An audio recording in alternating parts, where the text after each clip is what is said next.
Bismillahirrahmanirrahim. Assalamualaikum warahmatullahi wabarakatuh. Innal hamdalillah nahmaduhu wa nasta'inuhu wa na'udzu billahi min syururi anfusina wa min sayyiati a'malina. May yahdihillahu fala mudhillalah wa may yudlilhu fala hadiyalah. Asyhadu an la ilaha illallah wa asyhadu anna Muhammadan abduhu wa rasuluh. Allahumma sholli ala Muhammad wa ala ali Muhammad. Amma ba'du. Bapak, Ibu, para pendidik dimanapun berada yang dirahmati Allah Subhanahu wa ta'ala,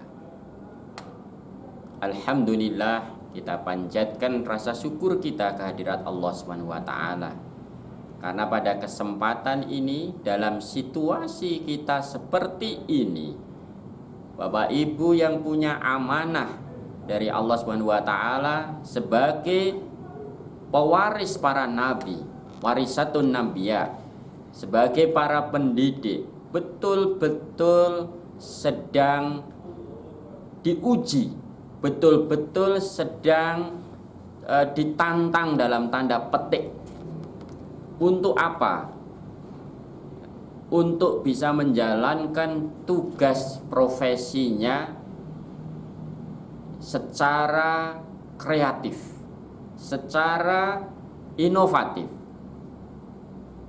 Kenapa? Kondisi kita saat ini benar-benar menuntut kita untuk cepat melakukan sebuah proses adaptasi.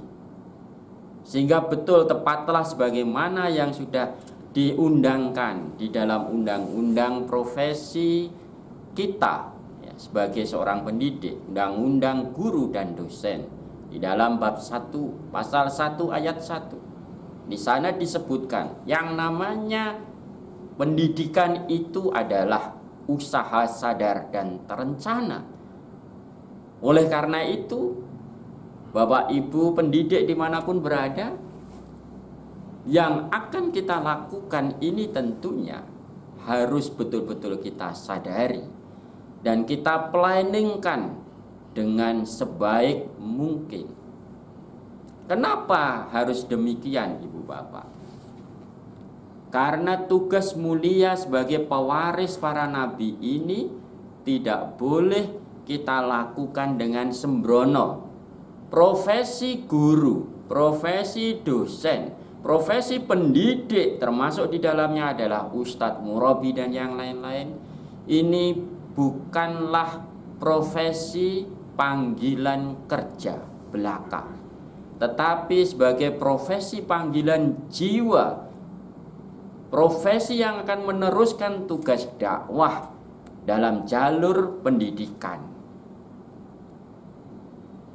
Dan terima kasih pada Bapak Ibu yang sudah mengambil, bahkan termasuk juga para mahasiswa yang ada di lembaga pendidikan, baik itu di pendidikan agama Islam ataupun di lembaga pendidikan yang lain yang nanti akan berprofesi, ya, akan bercita-cita untuk menjadi seorang pendidik. Karena Bapak Ibu dan semuanya ini adalah orang-orang terpilih. Dalam Al-Quran Allah Subhanahu wa ta'ala sudah menyampaikan kepada kita semua, kuntum khairu ummah uhrijat linnas ta'muruna bil ma'ruf wa tanhauna 'anil munkar wa tu'minuna billah. Kita ini adalah orang yang terpilih, umat yang terpilih, yang ditujukan untuk apa? Untuk umat yang lain, untuk saling watawasobil haq watawasobis sabr. Nah, salah satunya itu adalah melalui jalur profesi kita yang mulia ini. Maka kita harus bersyukur, Bapak Ibu yang dirahmati Allah. Harus bersyukur. Cara bersyukurnya adalah dengan menjalankan tugas mulia ini dengan secara baik, karena ini panggilan jiwa. Bahkan konsep tentang pendidik yang baik itu Dalam sejarah bangsa kita sudah pernah dituliskan di dalam satu di budaya Jawa yang namanya sudah dituliskan dalam satu serat ataupun kitab Jawa yang ada di dalam kitab Mulangreh. Di sana dibunyikan, lamun siro angge guru kaki amiliho manungso kang nyoto ingkang becik martabate,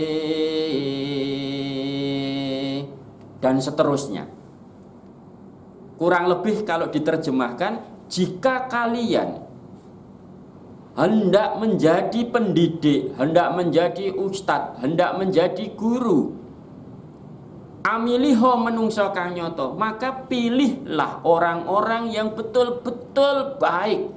Pilihlah orang-orang yang betul-betul memahami akan keprofesiannya ini, yang real, yang nyata. Yang seperti apa? Seperti itu. Ingkang becik martabate, yang memiliki karakter martabat kewibawaan yang luar biasa. Dalam konsep kita tentunya punya kompetensi. Minimal ada 4 kompetensi yang harus selalu kita pupuk di dalam diri kita sebagai seorang pendidik. Kompetensi kepribadian, kompetensi pedagogi, kompetensi profesional, dan kompetensi sosial. Dalam konsep agama, Rasulullah sudah mencontohkan, sehingga kenapa Rasulullah sebagai pendidik sejati itu dijadikan uswatun hasanah di segala lini kehidupan. Salah satunya adalah di lini pendidikan ini. Apa yang dimiliki oleh Rasulullah? Rasulullah itu syidik, Rasulullah itu amanah, Rasulullah itu fatonah, Rasulullah itu tablik. Punya 4 kompetensi yang sangat luar biasa yang harus juga kita contoh dalam diri kita. Nah, mudah-mudahan di kondisi seperti ini kita harus memikirkan, berpikir keras agar apa? Dalam memberikan sebuah servis pelayanan dalam profesi kita ini betul-betul disukai, disenangi, sehingga terjadilah proses interaksi yang baik antara objek dakwah kita ini, yaitu para santri ataupun para murid kita, dan anak di dalam mengikuti sebuah kegiatan pembelajaran yang kita lakukan tidak akan mudah bosan. Bahkan kita akan menjadi seorang murabi, seorang ustadz, seorang guru, seorang pendidik yang kemudian ada di hatinya para santri kita. Masya Allah, kalau ini bisa terbangun, walaupun jarak itu memberi batasan, dengan proses sistem pembelajaran daring pun pembelajaran tetap akan hidup. Kehadiran seorang kita sebagai pendidik yang baik akan senantiasa dirindukan oleh para murid kita, oleh para santri kita. Bahkan jika tidak hadir pun itu akan selalu ditanya-tanya.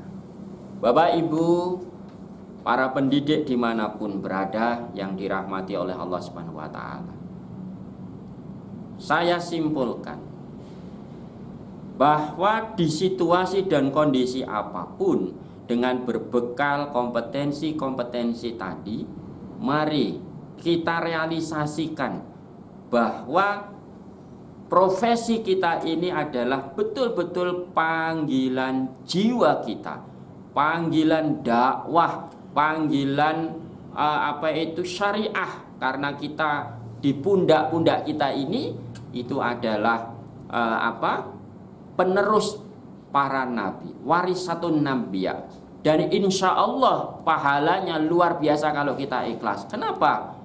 Karena kita dijamin oleh Allah dakhulal jannah.